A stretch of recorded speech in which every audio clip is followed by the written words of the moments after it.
The Singer Building, one of perhaps arguably the most tragic story until 9/11 of a building demolition, and until 9/11, and still is, the largest intentional demolition of a building for construction purposes. It was demolished in 1968. So if you're not old enough to remember it, I was born in 1971, but this is a tragedy, unfortunately, for all of us who are interested in historic preservation. Wonderful building there. Again, on the left, you're seeing it with more of the emptiness of the neighborhood around it.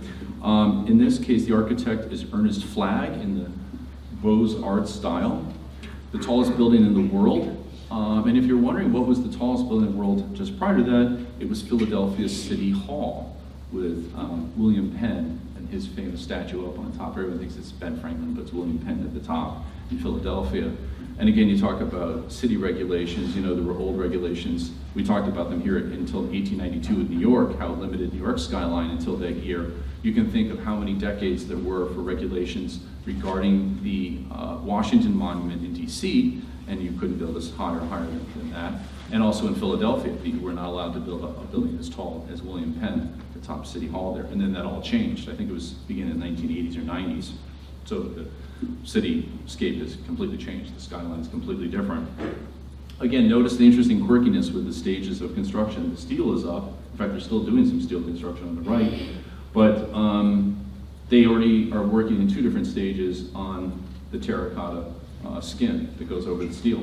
Very interesting. Later times, probably 1940s, on the right you can tell there's been quite a bit of pollution, so the building does not stay entirely clean.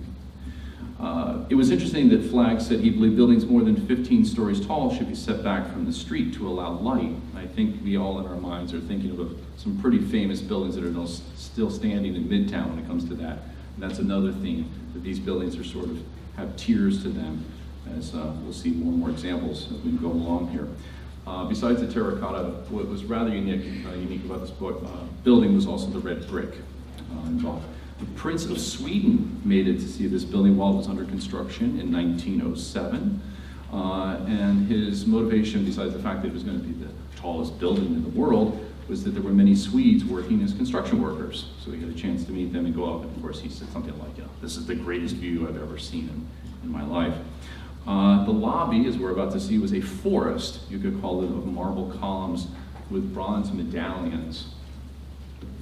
And those bronze medallions up there on the left, if we could see them more clearly in higher res, we would see that they were alternating designs of the Singer monogram rather. Of course, we're talking about Singer sewing machines for all you youngsters. And you would see it, you can just make it out on the right side here, where it says there's a curved linear S. And then on the other side would be the needle and the thread. So that was a creative way to do these bronze medallions. All that gets demolished in 1968. Part of urban renewal, 50s and 60s. So within that in mind, let's now take our little intermission with demolition. That's what went up in its place. So Singer Building comes down and a glass steel box goes up on Liberty Plaza, US Steel. Good advertising for its product, obviously. It's all about product placement. Before we get into the demolition itself, let's take just a look here. So we just talked about the Singer Building, 1908, MetLife Tower, 1909. I think it's kind of like the Titanic. We kind of know the Woolworth's coming next. We're going to talk about 40 Wall and Chrysler and Empire State if there's time, just to give you the comparison of the heights. And this is the manifestation of this fight to create the tallest building, that constantly someone has to one-up the other, the madness of it all, right? The madmen. So I'd like to say there's another facet of the madness is the demolition in the 1920s. I'll begin with the old Madison Square Garden. So now we can see this, built in 1890, McKim, Mead & White, very famous architectural firm. And unfortunately, Stanford White, unfortunately cannot be monogamous, and he starts to develop an interesting out-of-wedlock relationship with a married woman named Evelyn Nesbit. She was quite the popular actress in her day, a beautiful woman.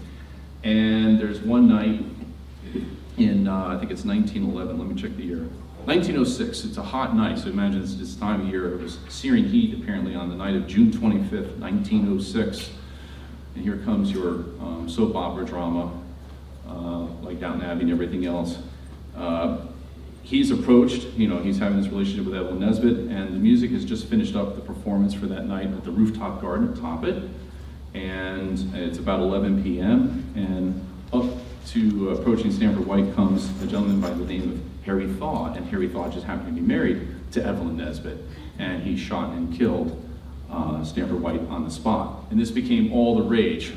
Some of you old enough to appreciate the Lindbergh baby case and everything surrounded by that. This part of that was the big case, the big murder, scandal and everything, and all the sexual scandals that came out as a result of this. So all the tabloid newspapers loved it. It was all the rage. So see, you didn't have to have TV or the internet. Okay, so that was demolished in 1925 to put up a building that we've already seen. How about this one? The William K. Vanderbilt Mansion at 5th and 52nd. French Renaissance revival. Exterior obviously on the left and interior beautiful on the right. Gone, 1925. Oh dear, Uncle Cornelius Vanderbilt II, his mansion right nearby at 57th and 5th, 1926. This was the largest mansion ever built to this day in New York City. Very large. In fact, as you're about to find out why you would need 37 servants to take care of this 5-story mansion. I don't have the square footage. There you go. I found this nice section. My father and I love drawing sections, I think as does any architect or engineer. You have the 5 stories here and many people working away with their brooms and other things. So think Downton Abbey right here, torn down. Imagine tearing down Highclere or Downton Abbey to put up an office building. Yep. And by the way, for you youngsters, this is in CAD. Okay, this is all pencil and paper the way I did it in the 80s and 90s. I never used CAD once in my life. I'm 44 years old. I have to say I'm one of the youngest people I know. All of my architectural drawings for over 15 years, every single one with my father was pencil to paper. And there's the artistry in that, the craftsmanship that you don't get with CAD. It's much more of a sterile process, I would argue. So you have here the demolition of the building you just saw, that beautiful mansion. There it is coming down. Notice no wrecking balls. The idea is to take it down gradually, as it is with the other buildings we're about to see. The Waldorf Astoria, the one that we had seen earlier, there it is being demolished on the right. Piece by piece. Some pieces wound up, by the way, going to auction or as gifts. I should go back. Cornelius's wife, the widow, Cornelius dies, leaves her $250,000 a year for her to live on to figure out how to pay all the 37 servants and keep the heat on. That obviously didn't work for very long. So when it came to the 1920s, she was running out of money, and that's why that was demolished. But in the process, she realized she could open the house for house tours, so people walked through, and we all could have walked through and gaped at everything. And then if you had the right connections, you could get a fireplace or some other piece that was pirated off. If you're from Connecticut, you're familiar with the United House wrecking in Stanford, that business couldn't exist if the things like this weren't going on 50s, 60s, into the 70s before we had a lot of historic preservation committees come along and say, what are we doing? We can't replace these buildings. Okay, so here we are. This is New York City circa 1916. This is Lower Manhattan 100 years ago. And you can see the modes of transportation are interesting. There's still even some sails on some of those, on our flotilla here, some of our ships. You can see to the far left, the building I'm about to talk to, the Woolworth Building, built in 1913. The Singer Building there and the Brooklyn Bridge and everyone else. Just look how different lower downtown, the lower FIDI is, without having all the modern buildings that come along. And that this is prior, of course, to the Art Deco 20s and 30s buildings we're going to talk about momentarily.